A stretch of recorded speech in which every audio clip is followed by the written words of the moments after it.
This is TWiT. You hadn't played this before, had No, you? this was what you're about to see. The footage is my very first time playing Star Trek Bridge Crew. We set up 4 PlayStation 4s with their own VR headsets crazy. right here in the studio, and it was a total blast. You know, starting out it was a little wonky. That you go through a tutorial, you're like, okay, I'm hitting some menus, I'm hitting some buttons. Is this going to be fun or not, right? But when you watch Star Trek, you see everybody on the bridge, you see the crew. You're on the bridge, and then you're doing that in the game. And now, by the way, once it gets going, it's so much fun. You can all play together, but more likely, because most people don't have 4 PlayStations, you're going to be playing against other people online, real people, right? Yeah, so if your friends also have the game and a PlayStation or so awesome. or even cross-platform play, so someone's on an Oculus or whatever, you can play with them, or you can, of course, find people you don't know, random folks or whatever, to play online. And there's already a lot of people playing this game. I bet. And in fact, Jason Howell popped into someone else's game for a little bit and played with them for a bit. Did he really? Yeah, he did. And again, like you're sitting in a chair, but when you're there with your friends and you run into a Klingon starship, like they're fun problems to solve. Let's take a look. Jason, what's up? Please charge our warp coils. I'd like to get to Malkev sometime this century. Okay. Too much power. How did you get out of the academy? Configure for impulse warp travel. Oh, wait a minute. I think charge coils. That's That's what I'm talking about. Everybody stand down. I got this. Permission for warp, Captain? Permission granted.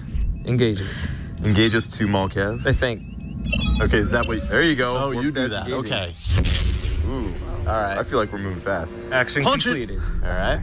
We've been to sensors. We've got hostiles inbound. Oh dear God. Hostiles inbound. You need immediate support. All right, we're under attack here, folks. All right. Let's not get too hasty with our decisions. Performing evasive maneuvers. Engineer Jason, can you What do I do? charge our hits. photon phasers? Okay. Should I put our shields up? Yes. Shields up. Megan. All right, we see D5 Cruiser Alpha 1. That's the guy I think we want to blow up.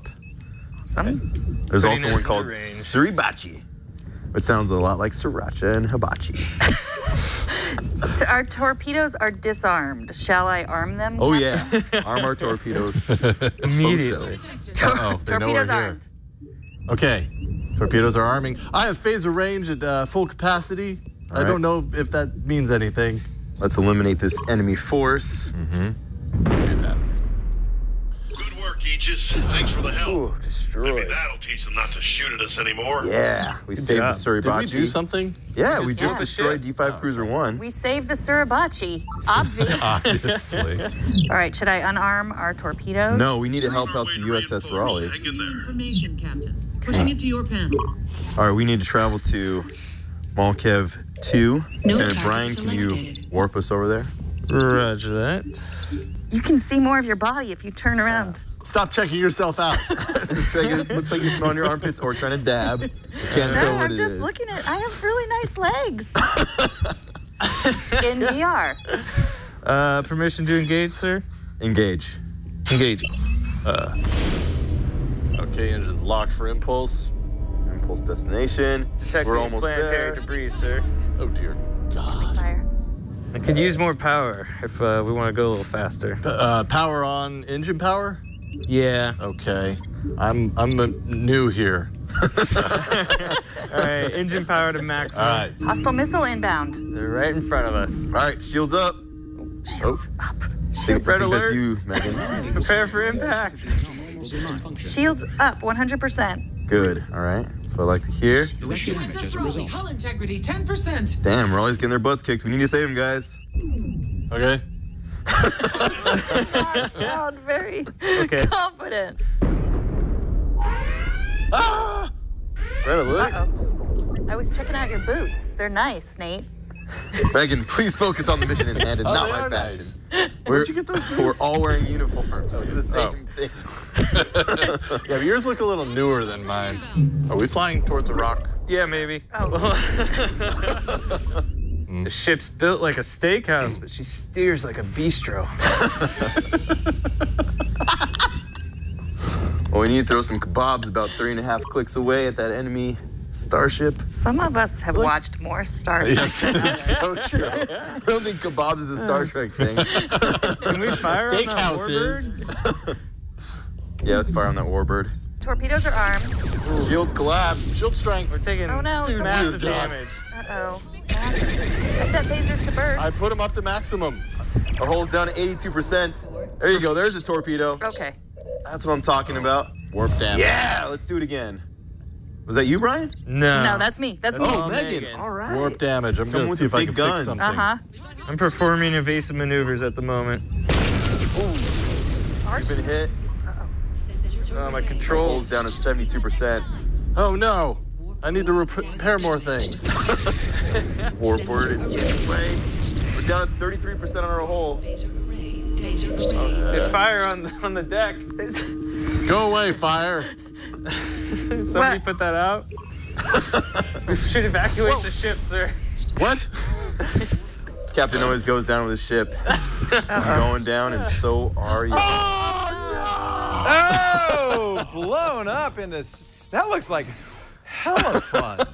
It was so Holy much fun. Wait a minute, let's do this. Ready? Okay. Oh, oh, oh, oh, oh. Well, that was actually one of the missions where we all died, but we had I some saw the successful fire. missions. We had some successful missions too. I don't want you to think we're all bad at this. Now I That was our noticed first go. as captain, you're using the controller, not the move. That was just a choice. You can use either Oh, you the can move. use either? Yeah, you can use Okay. the move motion controllers, or you can use a regular controller. It's better with the motion controllers because if you have the regular controller, you're moving your arms with the joystick, so it's a little bit more juddery, and then you use the trigger to like actually touch stuff. So it's a little bit like more of a marionette or whatever. It's more natural with the move controllers. Apparently, Ubisoft lets you play people using Vive and Oculus too, right? Yeah, so we haven't tested that out. We just I played it wonder all on who would have an PlayStation. advantage. Yeah, well, I gotta say, with Oculus Touch, there's a little bit more finger recognition than with Move, which is basically both Move and Vive. You have this wand that senses where your hands are at, and then you press buttons to get your hands to do things. But where Oculus Touch can actually recognize what some of your fingers are doing. I don't know if the game is developed, you know, that finely for that specific thing because I only tried it on PlayStation. What fun! But it was a blast on PlayStation. I feel like it's going to be a blast on any platform. I feel like this might sell a lot of PlayStation VRs. Yeah, I have to but say. it's, you know, it's really one of those games where if you're playing with the right people, you're playing with your friends. At first you're going to stumble through some stuff. You're going to make some mistakes, and that's kind of part of the fun of it. All games are like that. Exactly. You suck at it until you get good at it. Yeah, but we actually did. I get think you guys decent. needed some training. You really weren't very we spit and polish. You know, you need to not look at the boots. You got to focus on the task at hand, Megan. But we did get pretty good at it, and then we were able to unlock the Enterprise eventually. Oh, man, so it's it's a great game. You got to talk to one of the people from the company that does this, Red Storm Entertainment. Yeah, David Votipka, who's the creative director over there at Red Storm. They developed this game, about 85%, he said, and they worked with Ubisoft in Barcelona to fill off the rest. But they're actually known for making some of the Tom Clancy Rainbow Six games, so they really understand how to do licensed games, and I think they did a great job with Star Trek, and I got to speak with them a little bit on Skype. Well, David, thanks for taking the time to speak with us here. So Star Trek, of course, is a massive universe, and there's lots of different timelines and scenarios. How did you all decide which version of Star Trek that this game should take place in? I mean, there's the original TV series, there's the Next Generation, and of course there are the new films. Yeah, it's a good question. So that was obviously very early on we were thinking about that. And one of the things about the new films that we initially set the game in is that they're the most recent version of Star Trek. So we wanted to, you know, they've brought in new fans. They've, you know, perhaps alienated some of the older fans. But because it's the current Star Trek, it's what's in everybody's mind. So we felt like that was a good place to hook into. That was one reason. Another reason is that the technology on the bridge there with all the touch screens and so on was a great playground for us, especially with hand tracking and VR. And, you know, you can actually reach out with your hands and interact with the panels, just like you see the actors do in the shows. But it allowed us from a UI and usability and UX standpoint to do a lot there as well. So sort of the high-tech touchscreen nature was very cool. And then later on, we we picked the original bridge. Well, actually, that was pretty early on, too, because one of the reasons is it was Star Trek's 50th anniversary recently. So, we wanted to include a classic Trek for that, and then also a classic Trek for all the classic Trek fans, right? We didn't feel like the game would be complete if we did the new universe without doing something from the old universe. TNG is it's requested in every user comment of every article that we've ever put out and so on. It's probably the most popular Trek, and we love TNG, and it'd be cool to do something with that in the future. Awesome. Well, it definitely seems like there's a lot of room for future games and additions, but with this one, I was pretty intrigued by the gameplay. It was most fun to me when I was actually playing with other friends and and people I knew, and we were in tense situations, and sometimes we made mistakes and we could kind of laugh at each other, and we were kind of barking commands and orders at one another, and kind of sometimes clumsily finding our way through the game. But when we really did hit a stride and we were actually able to execute and complete missions successfully, there was also a nice little feeling of accomplishment there too. So, right.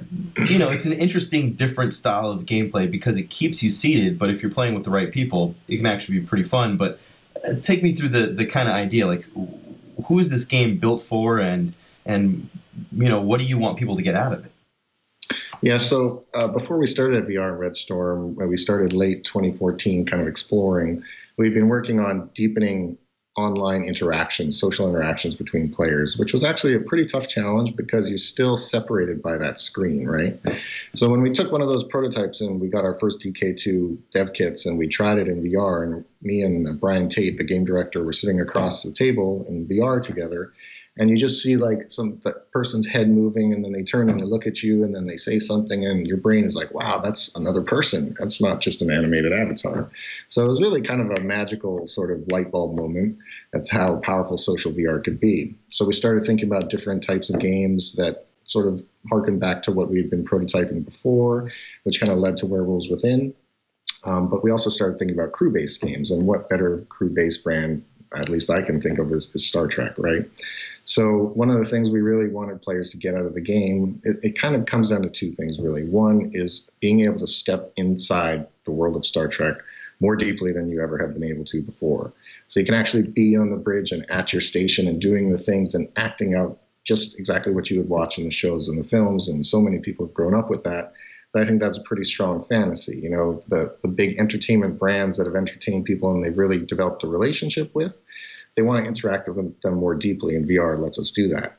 And then the second part of VR was really allowing them to do that together. So that's why the game is named Bridge Crew, right? So it's all about doing that together with your crew. And that social presence that VR brings allows us to make a Star Trek Bridge Crew game that, technically could be made in a traditional format, but it just wouldn't nearly be the same.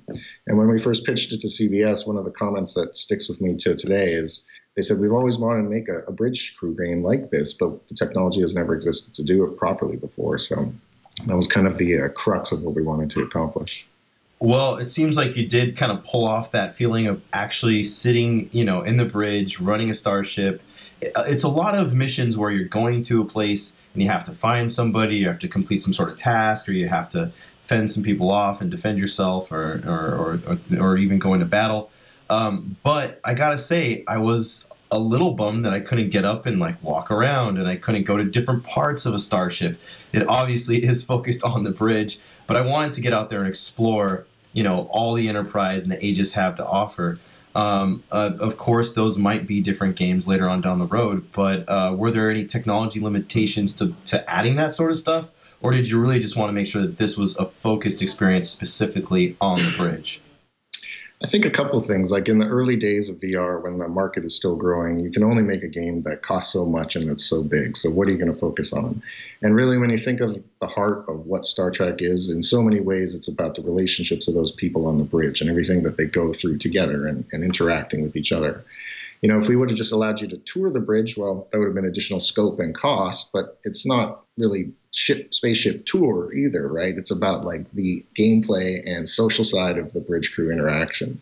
So don't get me wrong, I'd love to go down in engineering and start turning wrenches and pulling dilithium crystals and stuff like that, right? So maybe in the future, because there's just such a huge universe that, you know, some of the critiques that come out is like about what's not there. Yeah. There's no Enterprise D, or there's, you know, no this or no that. And it's like, we would love to do all that, but, you know, it's got to be a sort of just one step at a time.